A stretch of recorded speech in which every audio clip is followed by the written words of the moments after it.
the quality of life that the Lord Jesus has today is more than ample to demonstrate that he made the right decision to turn down the offer from the evil one and to choose instead the course of life that he'd come to demonstrate the love of God and the purposeful nature of God to live out his calling. Because what I find in the life of the Lord Jesus is this: he wasn't called to the cross, he was called through the cross.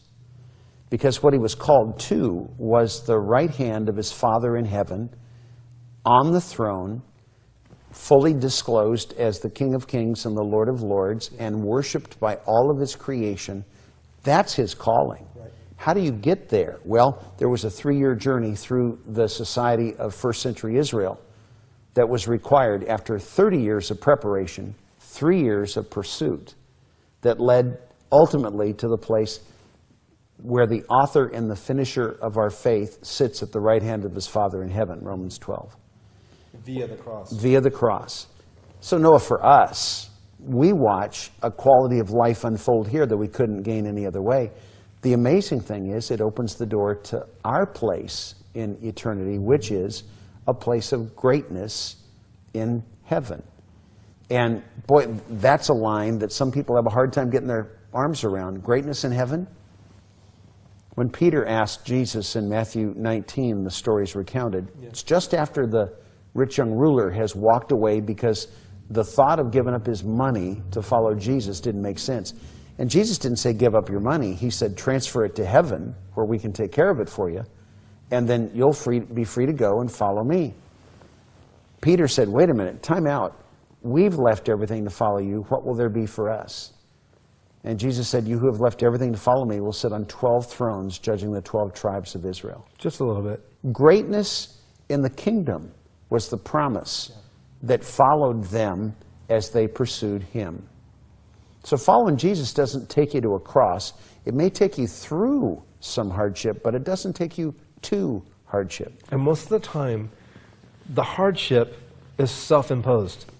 Meaning for me, it was, me personally, it was bought into culture early on, because that seemed the only way. Be a nice guy at church. Do good things. But mostly took success based in acquisition of material possessions to get to be a great provider. But then that just got you tied up in a knot. So the undoing or the cross, or having to endure that once you say, listen, I'm done. I'm not buying into the fear. I'm fully embracing this whole idea of following you, Lord.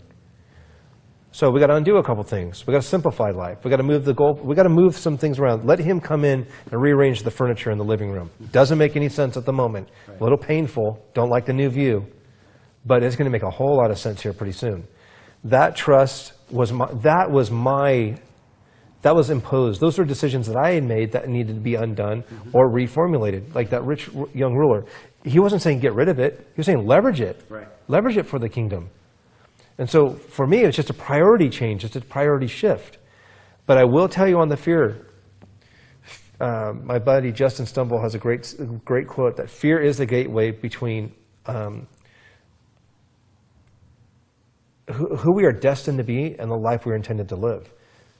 So you got the guy that's buying into the fear that if I decide to follow Christ and my new life, I'm getting a life, and my life is over there, but I have to go through this gateway of fear, through this door, that my life is going to be worse on the other side of that door than it is now. Yeah. I'm miserable. Yeah. I'm going to get more miserable. Yeah.